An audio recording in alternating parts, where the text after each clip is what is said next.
नमस्कार, आप देख रहे हैं इंद्रप्रस्थ न्यूज़। गणित या मैथ ऐसा विषय जिसे सुनकर विद्यार्थियों के माथे पर सबसे ज़्यादा पसीना आता है और इसे गणित को सबसे ज़्यादा कठिन विषय माना जाता है। लेकिन हमारे साथ एक ऐसे गणितज्ञ मौजूद हैं, जिन्होंने गणित को बहुत ही ज़्यादा आसान बना दिया है। उन्होंने ऐसे फ़ॉर्मूले इजाद किए हैं, जिनके चलते परीक्षा में विद्यार्थियों का समय बहुत ज़्यादा बचता है। इन गणितज्ञ का नाम है रत्नेश कुमार और वो हमारे साथ अभी मौजूद हैं। रत्नेश जी, आपका बहुत-बहुत स्वागत है। जी सबसे सर, पहले तो नमस्कार, ये बहुत-बहुत बताइए। धन्यवाद। नमस्कार। सबसे पहले तो ये बताइए कि क्या गणित वाक़ई में इतना कठिन विषय है कि जिसके बारे में बच्चे सुनकर ही एक बारी उनके माथे पर शिकन आ जाती है? सर देखिए कि गणित कुछ बच्चों को बहुत ही सरल लगता है और कुछ बच्चों को बहुत ही कठिन लगता है। और जिन बच्चों को कठिन लगता है, तो उनसे मैं ये कहना चाहता हूँ कि यदि आप गणित को स्टेप बाय स्टेप पढ़ें, तो उन्हें बहुत सरल लगेगा। जैसे यदि आप बेसिक कॉन्सेप्ट को बहुत अच्छा कर रहे हैं अपना, बेसिक कॉन्सेप्ट को अच्छे से पढ़ें और अपने प्रत्येक क्लास के मैथमेटिक्स को अगर आप सही से पढ़ेंगे, तो आगे की मैथमेटिक्स की बहुत ही ईज़ी लगेगा। आप देखिए कि मैं एक उदाहरण के साथ समझाना चाहता हूँ। जैसे यदि मान लीजिए कि हिंदी हुआ, इंग्लिश हुआ या अन्य सब्जेक्ट हुए, उनके यदि आप किसी भी चैप्टर को बीच में से पढ़ें, तो आपको अच्छे से समझ में आ जाएँगे। लेकिन मैथमेटिक्स क्या है, स्टेप बाय स्टेप समझने का विषय है। तो यदि आप मान लीजिए कि एकदम से अगर मैथमेटिक्स का 7वाँ चैप्टर निकालेंगे किसी बुक का, तो अच्छे से नहीं समझ में आएगा। यदि आपको 7वाँ चैप्टर समझना है अच्छे से, तो शुरू के 6 चैप्टर पढ़ने बहुत ज़रूरी है। तो जो बच्चे प्रारंभिक मैथमेटिक्स को अच्छे से समझ लेते हैं, तो उन्हें मैथमेटिक्स बहुत ईज़ी लगता है और जो बीच-बीच में से पढ़ते हैं कि कभी इन्होंने कुछ चैप्टर्स छोड़ दिए हैं और फिर वो ये चाहते हैं कि हम किसी कॉम्पिटिशन को अच्छे से फाइट कर लें, तो उन्हें पहले जो चैप्टर्स छोड़े हैं, उन पर अच्छे से कमांड करना होता है, तो उसके बाद उन्हें भी मैथमेटिक्स ईज़ी लगने लगता है। जी, जैसा कि आप जान रहे हैं कि आजकल यूपी बोर्ड की परीक्षाएँ शुरू हो चुकी हैं और जो परीक्षार्थी इस परीक्षा में हिस्सा ले रहे हैं, जी, उन्हें अब चूँकि बहुत विस्तार से पढ़ने का समय तो निकल चुका है। तो जी। अब जो समय है, उसमें वो गणित को कैसे समझें, कैसे अपना समय बचाएँ और किस तरह से गणित को समझें कि उन्हें परीक्षा में आसानी हो, वो ज़्यादा से ज़्यादा अच्छी तरह से परीक्षा को दे पाएँ? सर देखिए कि चूँकि मैथमेटिक्स एक स्टेप बाय स्टेप पढ़ने का विषय है, एकदम से तो उसमें महारत हासिल तो नहीं की जा सकती है। जी, लेकिन जी, जी। अब चूँकि समय बहुत ही सीमित बचा है, तो उन सभी बच्चों से मैं ये कहना चाहता हूँ कि आप जो प्रीवियस ईयर्स के पेपर्स हैं, उन्हें सॉल्व करके देखिए। जो क्वेश्चन्स ज़्यादा आए हों, तो उन्हें अच्छे से समझिए, तो आपके मार्क्स निश्चित रूप से काफ़ी अच्छे आ सकते हैं। जी, रत्नेश जी, आपसे ये जानना चाहूँगा कि आपने कुछ ऐसे फ़ॉर्मूले तैयार किए हैं जिनसे गणित काफ़ी आसान हो जाती है और आपसे बातचीत में आपने बताया था कि इनकी वजह से परीक्षा के दौरान बच्चों का काफ़ी समय बच सकता है। तो ज़रा उनके बारे में विस्तार से बताइएगा और उससे पहले थोड़ा-सा आपके बारे में भी हमारे दर्शक जानना चाहेंगे। थोड़ा-सा अपने बारे में बताइए और उसके बारे में बताइए कि आपने जो फ़ॉर्मूले तैयार किए हैं, वो क्या हैं? सर देखिए कि पहले तो मैं अपने बारे में बता देता हूँ कि मेरा नाम रत्नेश कुमार है और मैं जनपद मैनपुरी के विकासखंड सुल्तानगंज में पूर्व माध्यमिक विद्यालय जगतपुर में सहायक अध्यापक गणित विषय को पढ़ा रहा हूँ और पारिवारिक यदि बात करें तो मेरे पिताजी हैं वो भी नेशनल इंटर कॉलेज भोगांव में इंग्लिश के टीचर रहे हैं और वो मैथमेटिक्स ट्यूशन वगैरह पढ़ाते थे, तो उन्हीं के माध्यम से मैंने मैथमेटिक्स अपना काफ़ी समझा है और मेरी माताजी हैं, वो कस्तूरबा गांधी बालिका इंटर कॉलेज में म्यूज़िक टीचर रही हैं, उन्होंने भी मैथमेटिक्स वहाँ पढ़ाया है। तो मुझे परिवार में मैथमेटिक्स का काफ़ी अच्छा माहौल मिला, जिस वजह से मैं मैथमेटिक्स अपना अच्छा कर पाया हूँ और मैं कुल 8 भाई-बहन था, जिसमें से मैं सबसे छोटा पुत्र हूँ अपने परिवार में। तो ये तो ब्रीफ जानकारी मेरे बारे में हो गई। अब चूँकि आपने कहा कि मैंने गणित में जो योगदान दिया है, तो उसके बारे में बताने के लिए कहा है, तो जी, जी। मैंने गणित में कई सूत्रों की खोज की है। तो जी, जी। जिनमें से मुझे भारत सरकार की ओर से 3 सूत्रों पर कॉपीराइट रजिस्ट्रेशन सर्टिफ़िकेट मिल चुका है और जी, यह जी। सर्टिफ़िकेट विश्व के 177 देशों में मान्य है। तो जिन जी। आर्टिकल पर मुझे कॉपीराइट रजिस्ट्रेशन सर्टिफ़िकेट मिला है, उनमें से जी, इनके पहला बारे है में विस्तार जी।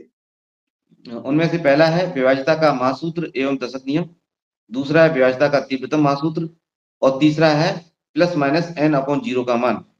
तो जी। विभाज्यता का महासूत्र है, उसकी सहायता से आप प्रत्येक प्राकृतिक संख्या के लिए विभाज्यता के नियम कुछ ही पलों में बना सकते हैं। अभी तक आप सभी जानते हैं कि प्रत्येक प्राकृतिक संख्या के लिए विभाज्यता के नियम अलग-अलग होते हैं। चूँकि प्राकृतिक संख्याएँ असंख्य हैं, तो उनके लिए नियम को याद रखना, याद करना, समझना, समझाना बहुत ही कठिन प्रतीत होता है। और जो मैंने विभाज्यता का महासूत्र बनाया है, वो संख्या में 1 होने के कारण बहुत ही सरल है, इसे याद करना समझना, समझाना बहुत ही सरल है और इसकी सहायता से आप प्रत्येक प्राकृतिक संख्या के लिए विभाज्यता के नियम बना सकते हैं और चूँकि यह महाव्यापक है, इसलिए इसी का नाम विभाज्यता का महासूत्र रखा गया है। दूसरा है आपका विभाज्यता का तीव्रतम महासूत्र। तो इस सूत्र की सहायता से भी आप प्रत्येक प्राकृतिक संख्या के लिए विभाज्यता के नियम बना सकते हैं। इस सूत्र की सहायता से मुख्य चीज़ ये है कि गणनाएँ बहुत ही तीव्र गति से की जा सकती हैं, इसलिए इसका नाम विभाज्यता का तीव्रतम महासूत्र रखा गया है। और चूँकि दोनों ही सूत्रों से कैलकुलेशन प्रोसीजर जो है बहुत ही ईज़ी कर दिया गया है, दोनों ही सूत्रों से समय की काफ़ी बचत होती है, इसलिए जो भी प्रतियोगी छात्र हैं, उनके लिए ये दोनों ही सूत्र बहुत ही लाभदायक सिद्ध होंगे।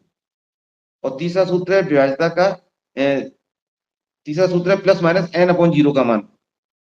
जी। तो देखिए कि इस सूत्र की सहायता से किसी संख्या में शून्य का भाग दें, तो उसका मान क्या आएगा? इस सूत्र से के माध्यम से बताया गया है कि यदि किसी संख्या में शून्य का भाग दें, तो उसका मान उस संख्या से अधिक आएगा।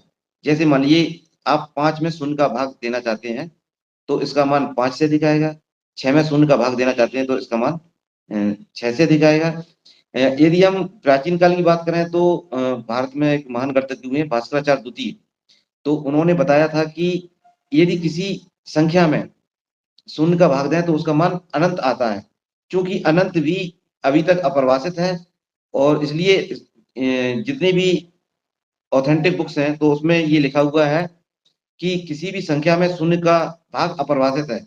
जबकि भारत सरकार की ओर से मुझे प्लस माइनस n अपॉन 0 का मान पर कॉपीराइट रजिस्ट्रेशन सर्टिफ़िकेट दिया जा चुका है, जिसमें मैंने ये बताया है कि यदि किसी भी संख्या में शून्य का भाग दें, तो उसका मान उस संख्या से अधिक आया है। तो ये पहले जो किसी संख्या में शून्य का भाग दें अपरिभाषित था, अब अपरिभाषित नहीं रहा है, बल्कि परिभाषित कर दिया गया है। तो एक बार मैं फिर से बताना चाहूँगा कि यदि किसी संख्या में शून्य का भाग दें, तो उसका जी, मान उस संख्या से अधिक आएगा। जैसे मान लीजिए आप 11 में शून्य का भाग देंगे, तो उसका मान 11 से अधिक आएगा। जी। रत्नेश जी, मैं ये जानना चाहूँगा कि आपके जो ये सूत्र हैं, ये जो हाई स्कूल, इंटरमीडिएट या बीएससी वगैरह की जो पढ़ाई करते हैं स्टूडेंट्स, उनके लिए ज़्यादा सहायक होगा या फिर जो प्रतियोगी परीक्षाओं की तैयारी करते हैं छात्र, उनके लिए ज़्यादा उपयोगी होगा? सर देखिए कि विभाज्यता के नियम हैं क्लास 5th से ही स्टार्ट हो जाते हैं। जो बच्चे सैनिक स्कूल की तैयारी कर रहे हैं या नवोदय की तैयारी कर रहे हैं, नवोदय विद्यालय की तैयारी कर रहे हैं या विद्या ज्ञान स्कूलों की तैयारी कर रहे हैं, जी, तो जो उनके एंट्रेंस एग्ज़ाम होते हैं, उसमें भी विभाज्यता के नियम दे रखे होते हैं। तो जो जी, विभाज्यता के मैंने सूत्र बनाए हैं, इनका जी, महत्व क्लास 5th में पढ़ने वाले स्टूडेंट के लिए भी है और क्लास 8th में विभाज्यता से संबंधित एक चैप्टर है, तो जी, क्लास 8th में भी विभाज्यता के नियम पढ़ाए जाते हैं सरकारी विद्यालयों में, तो वहाँ जी, पर भी इसका महत्व है और जितने भी कॉम्पिटिटिव एग्ज़ाम्स होते हैं, तो उनमें भी विभाज्यता के नियम करके एक चैप्टर दे रखा होता है। तो जितने भी विद्यार्थी परीक्षाओं की तैयारी कर रहे हों, चाहे वो आईएएस, पीसीएस हो, चाहे एसएससी, रेलवे, टेट बैंक की कोई भी प्रतियोगी परीक्षा हो जिसमें मैथमेटिक्स आता है, तो उन सभी में विभाज्यता से संबंधित नियम दे रखे होते हैं। तो इसलिए वे बच्चे जो किसी भी प्रतियोगी परीक्षाओं की तैयारी कर रहे हैं, उन सभी के लिए ये मेरे सूत्र बहुत ही लाभदायक और उपयोगी सिद्ध होंगे। जी। अब सबसे बड़ा सवाल ये है कि ये जो विभाज्यता के सूत्र हैं, ये छात्र-छात्राएँ आपसे कैसे सीख सकते हैं? कौन-सा तरीका है या किस तरह से आपसे वो संपर्क कर सकते हैं और कैसे इन चीज़ों को सीख सकते हैं? सर देखिए कि मेरा एक यूट्यूब चैनल है, रत्नेश के महासूत्र, ठीक है? जी, तो जो बच्चे मेरे सूत्रों को समझना चाहते हैं, तो मेरे यूट्यूब चैनल को देख सकते हैं। रत्नेश के महासूत्र नाम है मेरे चैनल का। तो उस पर मैंने जो विभाज्यता का महासूत्र है, इसका वीडियो बनाकर अपलोड कर दिया है और उसमें मैंने उसे एक्सप्लेन किया है कि केवल एक ही सूत्र की सहायता से आप प्रत्येक प्राकृतिक संख्या के लिए कैसे विभाज्यता के नियम बना सकते हैं। जी। तो जितने भी छात्र-छात्राएँ हैं और जिनकी भी गणित में दिलचस्पी है, उनको ये कहना चाहूँगा कि रत्नेश जी का जो यूट्यूब चैनल है, उसका लिंक इस वीडियो के डिस्क्रिप्शन में दे दिया जाएगा, जहाँ से आप सीधे वहाँ पे जा सकते हैं या फिर आप सर्च करके भी उस यूट्यूब चैनल तक पहुँच सकते हैं। रत्नेश जी, छात्र-छात्राओं को और आप किसी तरह की टिप्स देना चाहेंगे एक बार फिर से? जो प्रतियोगिता परीक्षाओं में जुटे हुए हैं या फिर जो लोग हाई स्कूल और इंटरमीडिएट की परीक्षाएँ दे रहे हैं, उनके लिए? सर देखिए कि जो बच्चे अभी हाई स्कूल, इंटर की परीक्षाएँ दे रहे हैं, तो उनके लिए मैं ये कहना चाहता हूँ कि चूँकि समय बहुत ही कम है और इस सीमित समय में आपको बहुत ही अच्छे मार्क्स लाने हैं, तो आप कोई भी मॉडल पेपर खरीद लीजिए और उसमें प्रीवियस ईयर्स पेपर्स की जो क्वेश्चन्स और आंसर्स दे रखे होते हैं, तो जो क्वेश्चन्स ज़्यादा आए हुए हों, तो उन्हें आप अच्छे से याद कर लीजिए, उनका लिख-लिख कर अभ्यास करके देख लीजिए, तो आपके ज़्यादा मार्क्स आ सकते हैं।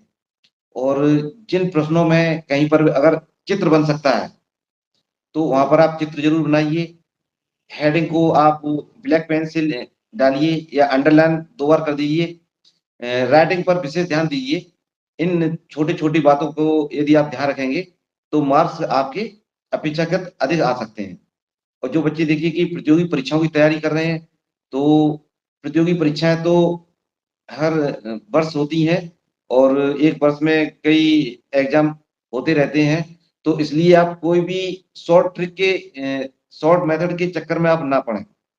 क्योंकि देखिए कि जो यूपी बोर्ड के एग्ज़ाम देना एक अलग बात है और किसी कॉम्पिटिशन को फाइट करना एक अलग बात है। जी, तो जो जो बच्चे किसी भी कॉम्पिटिशन की तैयारी कर रहे हैं, तो आप इसकी विधिवत तैयारी कीजिए। पूरी गहनता से प्रत्येक विषय का अध्ययन कीजिए और जो लोग अ, आपके फ़ील्ड में सफल हो चुके हैं, जैसे मान लीजिए कि यदि कुछ स्टूडेंट जो टीचर बनना चाहते हैं, तो आप ऐसे लोगों से मिलिए जिन्होंने टेट, सीटेट की परीक्षाएँ देकर सफल हुए हैं, तो उन लोगों से भी आपको बहुत सारी जानकारी मिलेगी कि किस तरह से तैयारी की जाए और ब्रीफ में तो मैं यही कहूँगा कि आप प्रत्येक विषय की गहनता से अध्ययन करें, तो आप निश्चित रूप से बहुत अच्छे मार्क्स ला सकते हैं और किसी भी प्रतियोगी परीक्षा में आप सफल हो सकते हैं। जी। रत्नेश जी, इंद्रप्रस्थ न्यूज़ से बात करने के लिए बहुत-बहुत धन्यवाद। आपसे हम भविष्य में भी ज़रूर बात करना चाहेंगे और फिलहाल के लिए आपका बहुत-बहुत धन्यवाद। नमस्कार। जी सर, नमस्कार सर, धन्यवाद।